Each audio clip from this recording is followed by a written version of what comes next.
নবীজি উম্মতের জন্য কাঁদতেছেন। কার জন্য? চোখের পানি পালাইয়া কাঁদতেছেন। সাহাবাগণ জিজ্ঞাসা করলেন, ইয়া রাসূলুল্লাহ, ইয়া হাবিবাল্লাহ, আপনি কেন কাঁদতেছেন? নবীজি সাহাবীদেরকে জবাব দিলেন, সাহাবীরা রে, আমি কাঁদতেছি হযরত ইব্রাহিম আলাইহিস সালাম তার উম্মতকে দুই ভাগ করে দিয়েছেন। ঈসা আলাইহিস সালাম তার উম্মতকে আল্লাহর কাছে দিয়েছেন। আমি কার কাছে দিব রে? আমার গুনাহগার উম্মতকে আমি কার কাছে দিব?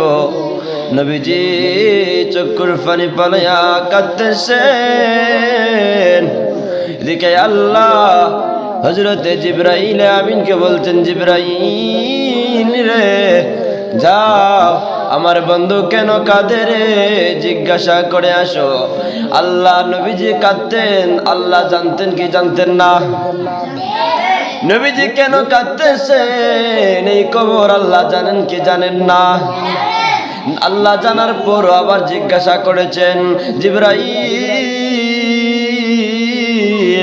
যাও যাও আমার বন্ধু কেন কাঁদে রে, জিজ্ঞাসা করে আসো।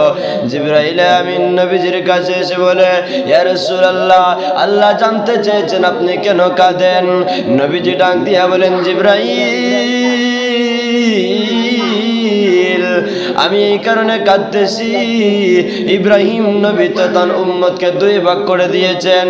গুনাহগার আল্লাহর কাছে দিয়েছেন, নেককার তার কাছে রেখেছেন। ঈসা নবী তো আল্লাহর কাছে তার উম্মতকে দিয়েছেন।